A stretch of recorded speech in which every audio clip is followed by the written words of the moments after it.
Program pendidikan karakter dengan dibina ala militer terus berjalan. Hari ini, puluhan siswa SMA dan SMK bermasalah dari sejumlah daerah di Jawa Barat dikirim ke markas TNI di Kabupaten Bandung, Jawa Barat. Siswa yang diberangkatkan merupakan hasil seleksi karena banyaknya permintaan orang tua yang ingin anaknya dibina. Pemerintah pusat melalui Menteri Sosial, Saifullah Yusuf menyatakan setiap upaya untuk mendidik anak menjadi lebih baik harus didukung. Namun untuk caranya, yang paling tahu adalah pengambil keputusan. Terus terang kurang paham juga ya gagasan dasarnya dan solusi apa, tetapi setiap upaya untuk mendidik anak-anak kita lebih baik itu harus didukung. Tapi caranya seperti apa dan apakah itu tepat, ya tentu yang paling tahu adalah mengambil keputusan.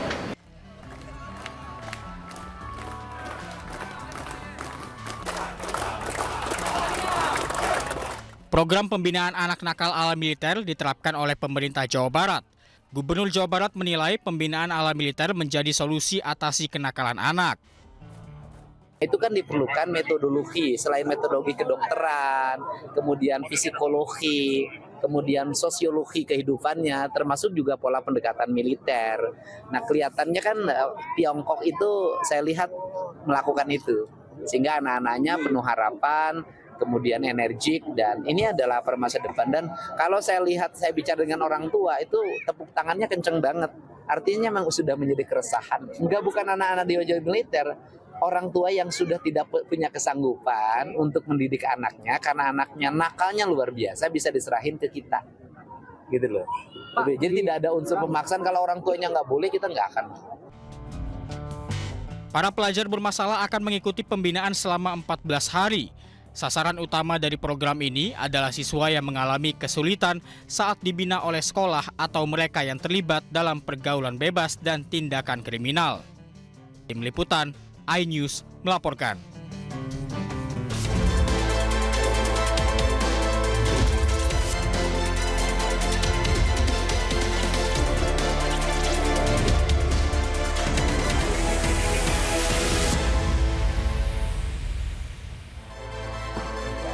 Halo, selamat siang pemirsa. Presiden Prabowo inginkan biaya haji terus turun, bahkan ditargetkan lebih rendah dibanding negara tetangga Malaysia. Di sisi lain, Presiden ingin naikkan gaji hakim untuk cegah korupsi. Dan selain informasi tadi, kami juga akan hadirkan beragam informasi menarik dan terkini terkait kebijakan hingga kegiatan para pemimpin bangsa. Bersama saya Fazilah Khairunisa, inilah Pemimpin Rakyat, Pemimpin Beraksi, Rakyat Awasi.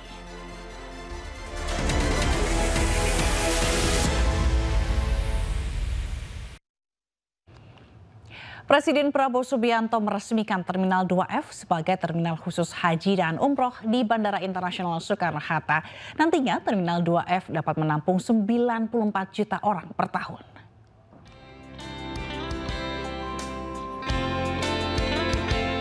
Presiden Prabowo Subianto meresmikan terminal khusus haji dan umroh di Terminal 2F Bandara Internasional Soekarno-Hatta, Tangerang, Banten yang nantinya dapat menampung 94 juta orang per tahun. Presiden didampingi Duta Besar Arab Saudi untuk Indonesia, Faisal bin Abdullah Ahmad, Menteri Agama Nasaruddin Umar, Menko Infrastruktur dan Pembangunan Kewilayahan Agus Harimurti Yudhoyono, Menteri BUMN Erick Thohir, dan Menteri Investasi Hilirisasi Indonesia Rosan Ruslani. Peresmian ditandai dengan penekanan tombol sirine, pemutaran video, dan penandatanganan prasasti oleh Presiden. Yaitu peresmian Terminal Khusus Haji dan Umroh Terminal 2F Bandara Internasional Soekarno-Hatta. Pemerintah ingin memberi pelayanan yang terbaik kepada jemaah kita. Juga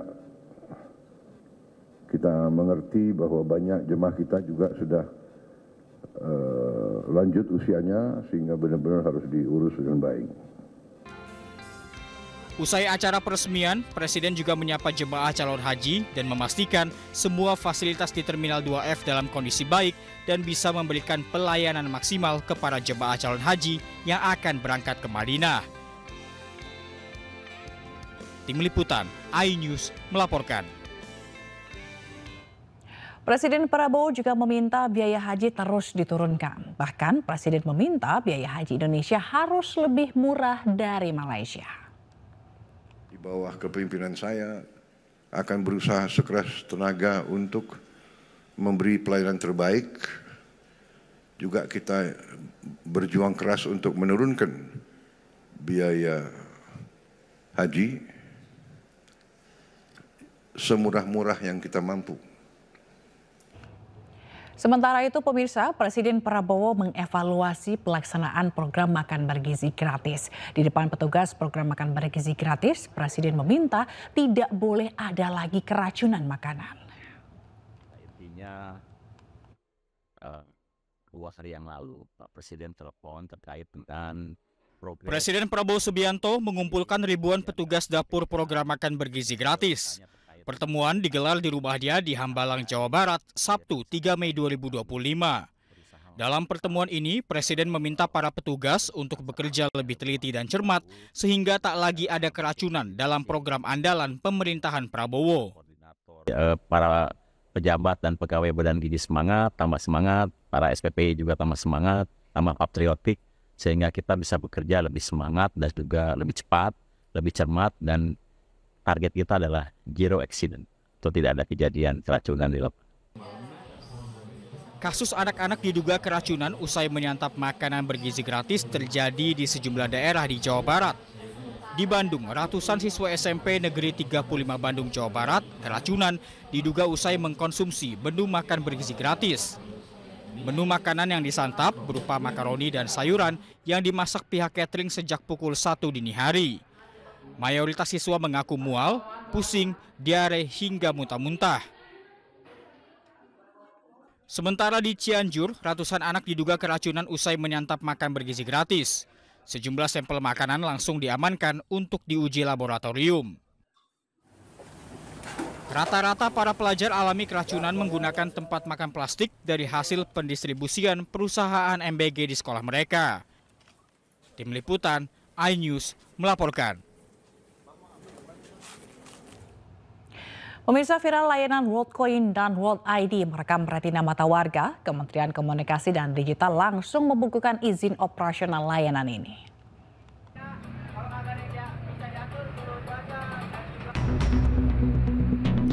Sebuah ruko di kawasan Bekasi Timur, Kota Bekasi, Jawa Barat ramai diserbu warga.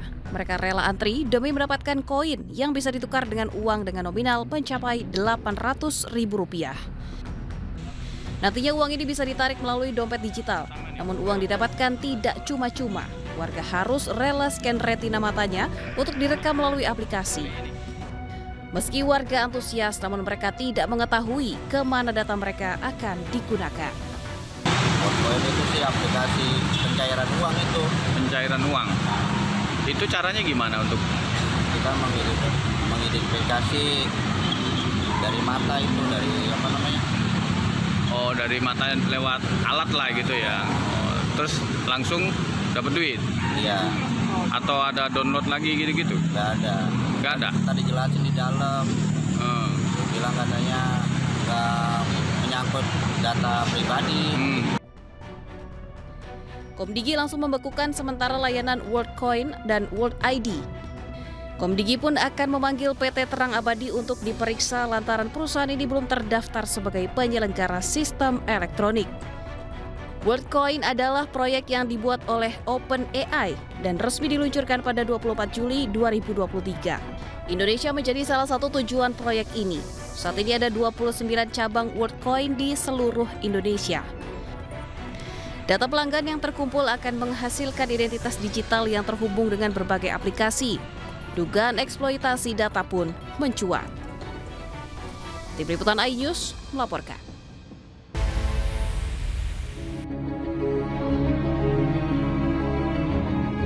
Kita mengerti semuanya bahwa pendidikan adalah jalan yang sangat menentukan bagi kebangkitan suatu bangsa dan negara.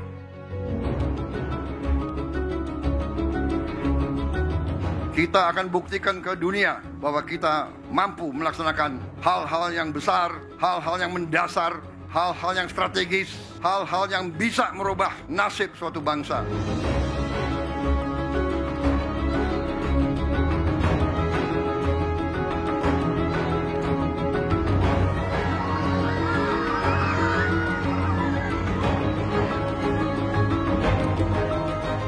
semuanya kerjasama, semuanya bekerja untuk masa depan kita, semuanya bekerja untuk anak-anak dan cucu-cucu kita. Itu negara kita akan bangkit, dan harus bangkit, dan akan bangkit. Menteri Sosial Saifullah Yusuf meninjau kesiapan sekolah rakyat di Temanggung, Jawa Tengah.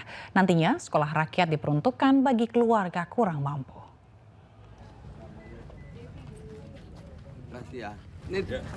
Ini yang dari mana ini? Menteri Sosial Saifullah Yusuf melakukan pengecekan gedung dan asrama dalam rangka persiapan tempat sekolah rakyat bagi keluarga kurang mampu di Sentra Terpadu Kartini Temanggung, Jawa Tengah. Di komplek tersebut telah disediakan 6 ruang kelas, 2 ruang guru, 1 ruang perpustakaan, serta 3 ruang yang masing-masing digunakan untuk laboratorium kimia, IPA, ruang komputer, klinik, dan musola. Selain itu juga telah disiapkan asrama dengan 24 kamar tidur yang dapat menampung 50 siswa. Mensos mengatakan dari 53 sekolah rakyat yang direncanakan beroperasi di tahun ajaran 2025-2026, sudah ada 5.000 anak yang sudah mendaftar di seluruh Indonesia. Maka saya ke sini, kita mulai untuk berdialog dengan calon orang tua siswa. Dan juga tentu ketemu dengan calon-calon siswa. Kita mulai lihat satu persatu karena terus terang kita harus memastikan bahwa yang sekolah di sini adalah mereka yang berada di desil 1. Mereka yang memang kalau dalam bahasa statistik, mohon maaf sekali, miskin ekstrim atau miskin. Ilyas Ilham, salah satu pendaftar sekolah rakyat, mengaku senang melihat tempat belajar serta asrama yang ada. Jika diterima, dia akan merasa sangat senang belajar di sekolah ini. Nyaman dan enak, Pak. Enak. Tempatnya tuh seger dan kualitasnya tuh aman, Pak. Seneng ya kalau lihat tempatnya ya. Seneng, Pak. Udah bertekad untuk sekolah di sini emang. Udah daftar. Nantinya siswa yang terpilih akan bersekolah dan menginap di sekolah rakyat ini. Selain tahap proses seleksi penerimaan siswa, juga masih dilakukan perekrutan guru, kepala sekolah, dan tata usaha. Dari Temanggung, Jawa Tengah, Didik Dono Hartono, iNews melaporkan.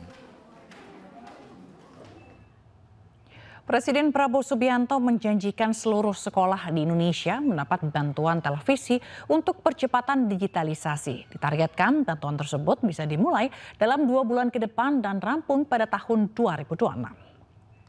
Selanjutnya, saya ingin ada digitalisasi sekolah-sekolah. Kita akan taruh layar-layar televisi di tiap sekolah kita. Di situ kita bisa memberi pelajaran-pelajaran yang terbaik, dan ini bisa bermanfaat untuk sekolah-sekolah, apalagi di daerah terpencil, daerah tertinggal, daerah terluar, ataupun di daerah-daerah kota dan sebagainya yang mengalami kesulitan mendapat bahan atau mendapat guru yang ahli di bidang-bidang tertentu. Nanti kita akan kumpulkan beberapa ratus guru terbaik, kita pusatkan di sebuah studio, dan dia akan ngajar ke seluruh sekolah di seluruh Indonesia. Ini membantu sekolah-sekolah, membantu guru-guru di semua sekolah-sekolah di seluruh Indonesia. Saudara-saudara, kita akan mulai, saya kira dalam waktu yang tidak terlalu lama. Saya berharap dalam 2 bulan sudah mulai sekolah-sekolah pertama menerima layar-layar televisi tersebut. Kita berharap, sasaran saya adalah dalam 1 tahun, pertengahan 2026, semua sekolah di Indonesia bisa mendapat. Presiden Prabowo Subianto kembali mengutarakan niatnya untuk menaikkan gaji para hakim di Indonesia. Hal itu dilakukan agar para hakim tidak mudah disogok.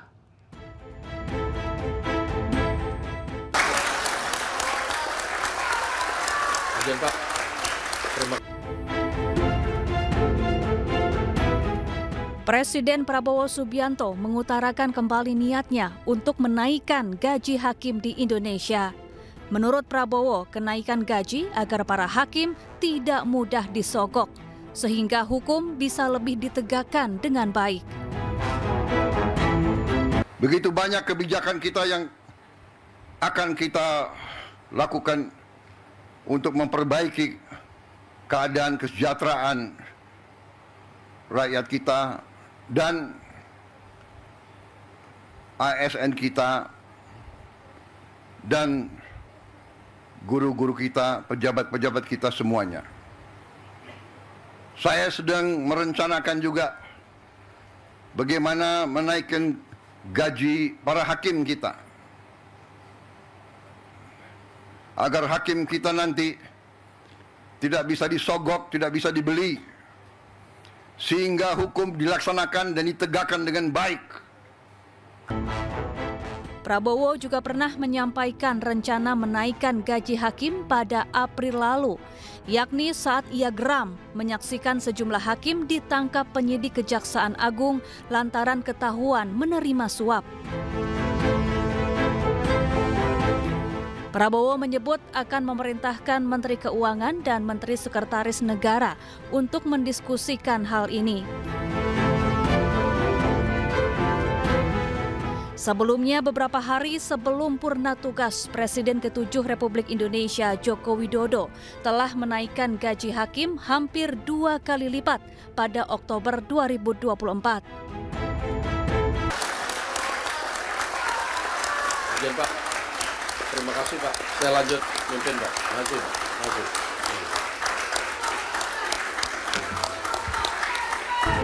Keputusan ini dibuat usai para hakim mengadukan nasibnya ke DPR dan Komisi Yudisial. Berdasarkan Peraturan Pemerintah Nomor 44 Tahun 2024 tentang hak keuangan dan fasilitas hakim yang berada di bawah Mahkamah Agung, gaji pokok hakim ditentukan berdasarkan masa kerja dan golongan. Gaji pokok terendah senilai Rp2.785.700 dan tertinggi dengan masa kerja 32 tahun Rp6.373.200 per bulan. Selain gaji pokok, hakim juga mendapatkan tunjangan yang besarannya berdasarkan tingkatan jabatan, yakni mulai dari Rp11.900.000 hingga Rp56 juta per bulan. Tim Liputan iNews melaporkan. Presiden Prabowo menerima Presiden Senat Kerajaan Kamboja, Hun Sen, di Istana Kepresidenan Jakarta. Presiden Senat Kerajaan Kamboja, Hun Sen, tiba di Istana Kepresidenan pukul 11 waktu Indonesia Barat dan disambut pasukan kehormatan istana. Presiden Prabowo menyambut langsung Presiden Senat Hun Sen di pintu Istana Kepresidenan.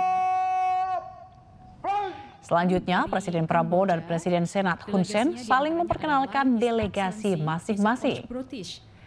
Mereka lalu masuk ke ruang kredensial untuk mengisi buku tamu dan melanjutkan dengan pertemuan empat mata antara kedua pemimpin negara. Pertemuan kedua negara ini menjadi momentum penting untuk mempererat dan meningkatkan hubungan bilateral Indonesia dan Kamboja serta memperkuat kerjasama di berbagai bidang strategis. Dan juga kredensial.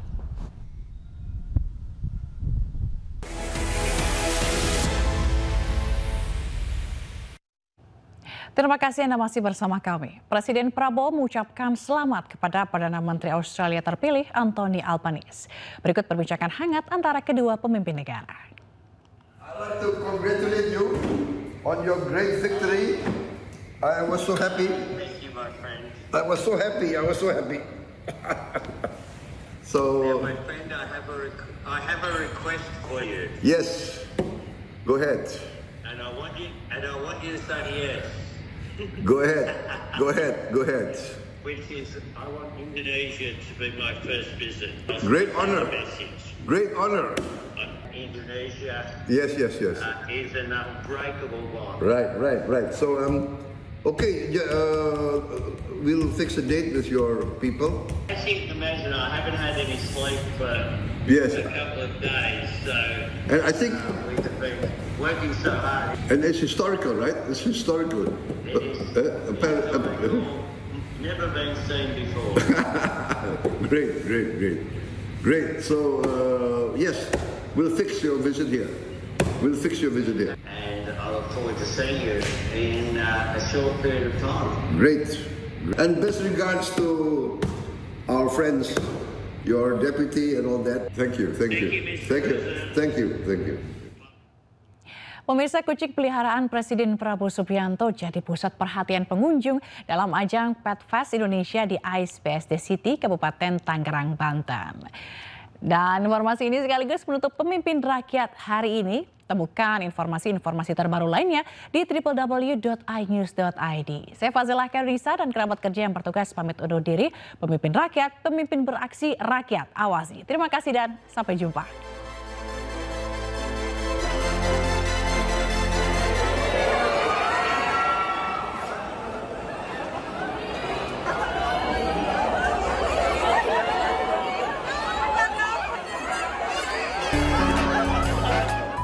Kedatangan Bobby Kertanegara, kucing peliharaan Presiden Prabowo Subianto, disambut antusias pecinta hewan peliharaan.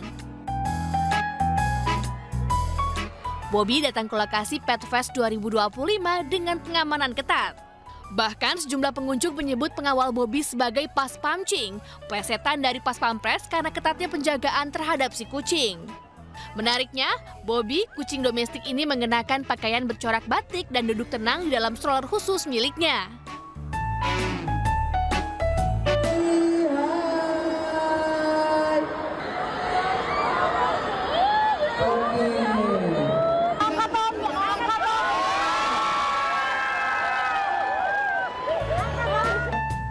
Diketahui Bobby hadir sebagai tamu spesial dalam ajang fashion show di acara ini. Kedatangan Bobby jadi hal yang paling dinanti.